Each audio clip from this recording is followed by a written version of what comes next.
What's up, Rangers, and welcome back to another video of me talking about people I hate. And get buckled up, okay, because this is a juicy one. Picture this, you guys. A couple of weeks ago, tethering came across my radar, which is a practice that I have not been familiarized with up until this point in my life.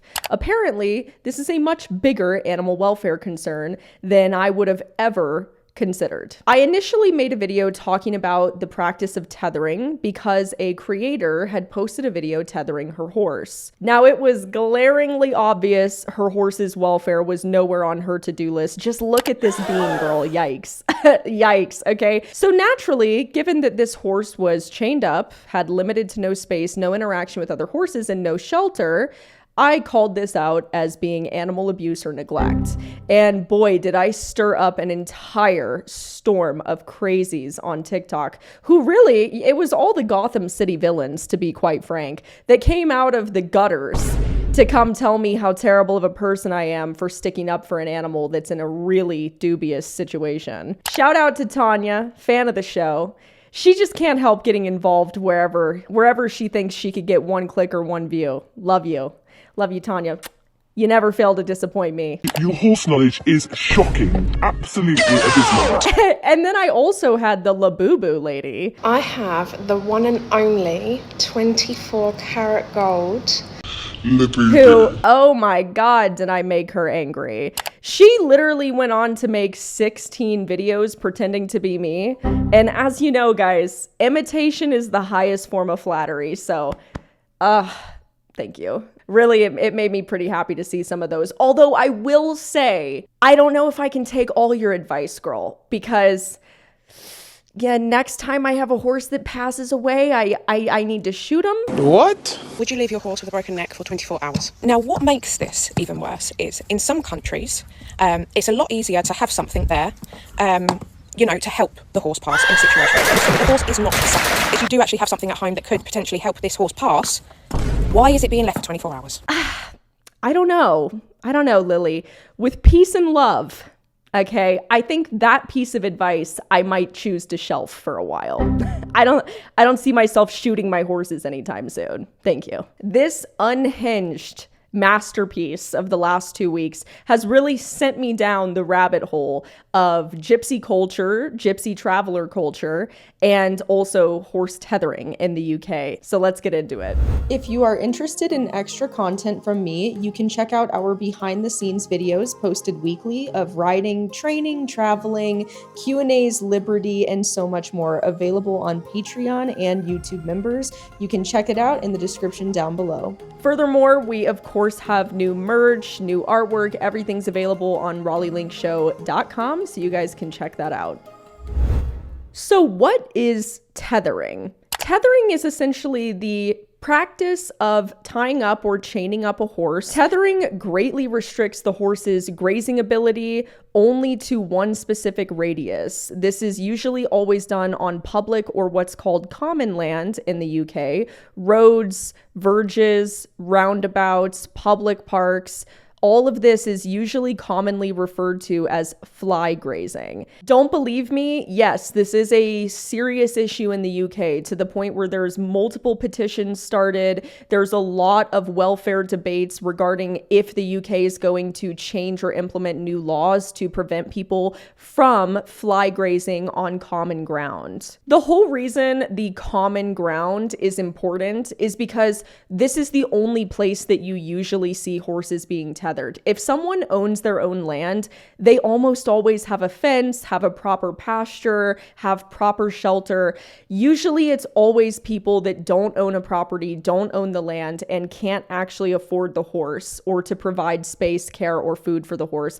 Those are usually the people that end up fly grazing. And you know what we say, if you can't afford a horse, you shouldn't have one, period. So why is this such a huge animal welfare concern? Because it strips away away a horse's fundamental physiological and psychological needs. Horses have a flight response, and this is greatly restricted when a horse is tethered. Horses have been known to sustain serious injuries, some even catastrophic neck or limb injuries while being tethered. And I don't really think this one is much of a surprise, because this is the entire reason why we tell people all the time, Lily, to not leave halters on their horses. So people seem to be getting in a huff and the knickers in a twist that we leave the head collars on the horse all night and all day. Well, why? Because we have what's called snag hazards. What is a snag hazard? It's anything and everything that is left on a horse, usually around the face, like a head collar, a halter, etc., lead ropes, whatever, where the horse could get entangled, tied up, and it greatly restricts their movement or could even actually kill them. There have been horses that have been strangled or killed by people leaving halters on them specifically. So we talk about fly sheets, blankets, whatever, but those usually are pretty easy for horses to rip, tear, or get away from, which is why they're slightly safer to leave on horses, and they're designed to be left on horses full time. When you have something like a halter that's usually not designed to break away properly, it's an extreme snag hazard if you leave that on an animal full time when that's not what halters were designed for. They were not designed to be left on horses full time unattended. When you couple that with something like tethering or fly grazing, obviously, a rope or chain around the horse's neck is going to be an extreme snag hazard. And furthermore, you have a deprivation of basic needs or requirements. Like, a lot of these horses do not have access to shelter.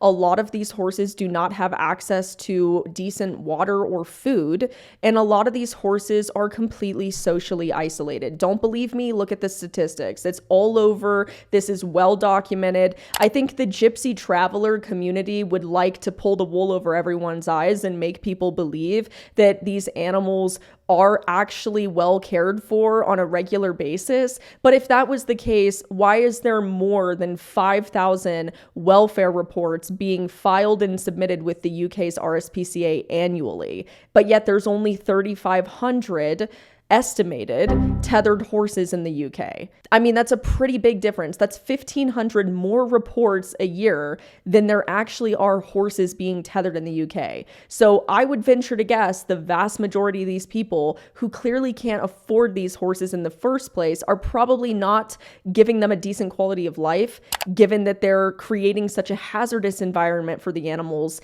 in general, and most of these animals are lacking shelter. Between Grangetown and South Bank, which is only a mile and a half square radius, we've got between 200 and 250 horses that are being tethered, or as you can see in some cases, we've got foals being born on a daily basis now. Cleveland Police received over 2,000 calls last year just in relation to horses and horse welfare. Are these animals seeing a vet? That's another good question that we should all ask. Now, I'm not saying that every single gypsy or traveler is treating these horses poorly. I'm sure there's plenty of them that are good people.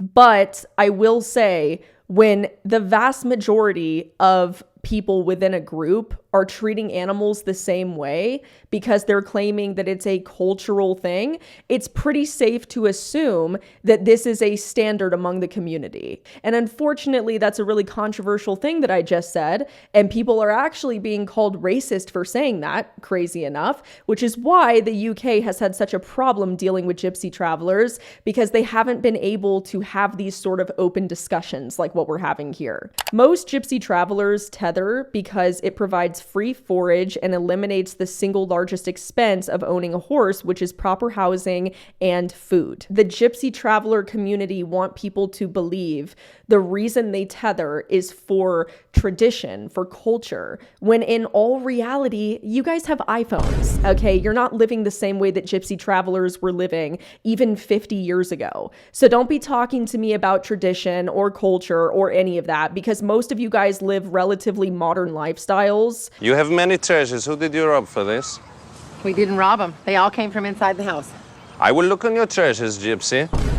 Tethering horses boils down to a lack of financial stability, a lack of financial resources, the inability to actually be able to afford these animals, which is why people tether them. Every single person should be able to provide an animal with food, water, shelter, space, and vet care. And if you can't do that, you cannot afford your animal. Sorry. That's just the reality, which is why I tell people all the time, hey, there's really nothing wrong with rehoming animals if you cannot afford to keep them anymore. That's actually the responsible thing to do to prevent any form of suffering to the animal. I would love to have 10 horses. I can't afford 10 horses, okay? So I have 3. Just because something is tradition does not make it okay, does not make it not animal abuse, and does not make it ethical. There are plenty of cultures around the world that have abolished abusive traditions historically. As we evolve into more modern times, you no longer have the excuse that this is just tradition, that this is just culture. But I don't believe that these people are saying this because it's their tradition, it's their culture. I think it's just an excuse.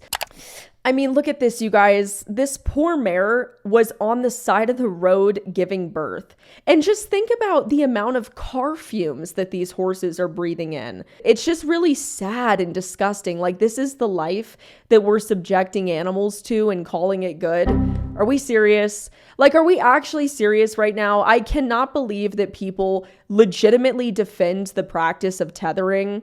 It needs to be abolished. I mean, these people are basically saying that it's okay to deprive an animal of all the basic necessities and qualities of life that they require simply because they view this as their culture. If your culture involves abusing people or animals or neglecting them, I'm sorry, maybe it's time for your culture to change. The Gypsy Roma traveler community really confuses me because you guys could resolve all of these animal welfare issues with just a few $100s by just buying a portable electric fence and maybe buying a portable shelter for your horses. Why can't any of you guys do that? We're at Appleby Horse Fair in the north of England. Appleby is the Roma Gypsy Traveler Fair, tradition or whatever you want to call it, that takes place once a year, actually next week. It historically served primarily as a massive informal market for buying and selling horses, attracting upwards of 10,000 community members. It's customary to wash them in the river. Sometimes, though, it can be too stressful for them. They won't let me go back in.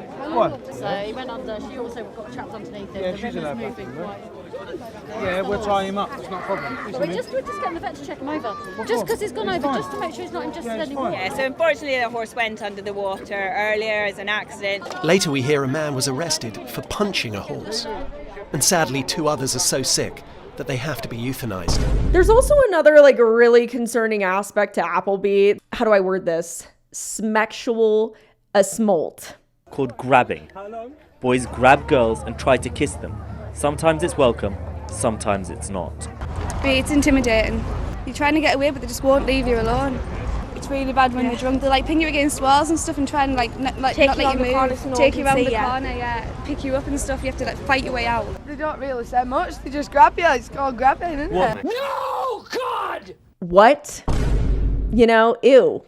I'm sorry, before I even get into the horse aspect of Appleby and all the issues with it, why is it okay for Gypsy Roma traveler men to grab and assault women?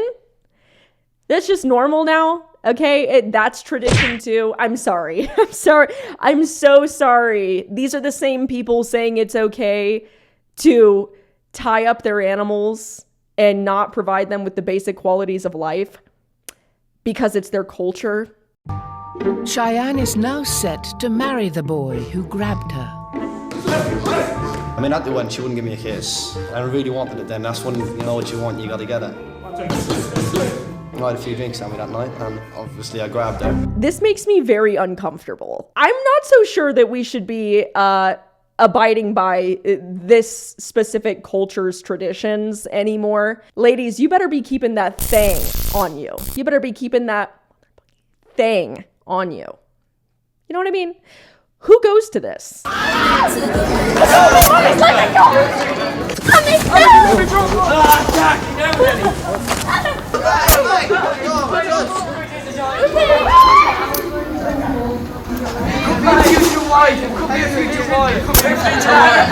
As Appleby, you have to grab someone. If you come to Appleby and don't grab no one, there's something going on with you. There's something wrong with your life, do you know what I mean? Yeah, it has to be a show, really, do you know what I mean? But guys, it's their tradition. It's their culture, am I right? And don't say it's not. Don't say it's not, because it is. And every single piece of evidence that I have gone through for this video on the Appleby Fair, this is a huge part of it. The sheer scale and unregulated nature of Appleby is what makes this event so controversial. The primary cause of injury and death at Appleby is mostly a combination of overwork, heat stress, and hard surfaces on the flashing lane, where these horses are driven up and down almost to the point of fatal metabolic collapse, as seen in 2024 when 2 horses died from sheer exhaustion. I believe there was also another pony who died from exhaustion, another pony who died from exhaustion, and then some other dude like actually drowned his horse in the river when he was washing it off. It's tradition, it's culture, you guys. It's tradition, it's culture. It's fine. Of course, there are a lot of people that do treat their animals well. I don't want to overlook that. But there is still a group of people that aggressively overwork, tether, and neglect their horses, which keeps the event classified as a major animal rights crisis. Oh, we're just being policed so heavily. We do nothing wrong. Are we sure about that? Because year over year, since 2021, I believe, there have been more than 100 welfare-related interventions, as well as horses that have actually died. So are we really sure that this event does not need to be policed? Because I actually am of the opinion there probably needs to be a lot more police presence and more RSPCA. Whether you guys like it or not, the world is going to keep evolving, and it's going to keep becoming more in favor of animal welfare. You're just going to look worse and worse and worse the longer it takes for your culture to change and to abolish abusive or neglectful traditions. Like street racing. Didn't think I was gonna go there, did ya? Yeah, another tradition for the Gypsy Roma traveler community is what's called trotting or sulky racing. And this is pretty disturbing. Not only is this illegal, and they will essentially take usually very young horses and race them up and down UK's roads. This puts the public at risk, this puts the animals at risk, and they usually do this as an illegal betting activity.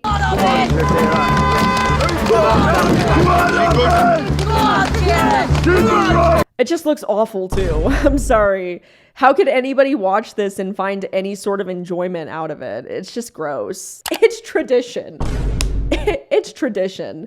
Racism towards gypsies and travellers is the last accepted form of racism in this country. I'm not here to say that this community does not experience racism. I'm sure there's plenty of racist people out there. And I'm not here to say that every single person among the Gypsy Roma travelers is bad or abusive or neglectful to their animals. I'm sure there are plenty of them that treat their animals well. And I'm sure there are plenty of them that actually agree with this video and agree that there are aspects of their culture or traditions that need to be abolished. A lot of times you see people who claim racism when in reality, people just don't like you. It just has to do with how they are currently treating their animals present day and what they believe is okay. I'm sorry, I don't care who you are or what culture or race you are or are from. I'm not going to like you or agree with you if you are doing something that's neglectful or animal abuse. You guys have iPhones. You guys are well within the capabilities of treating your animals well. Let's stop weaponizing public sympathy in order to justify animal abuse.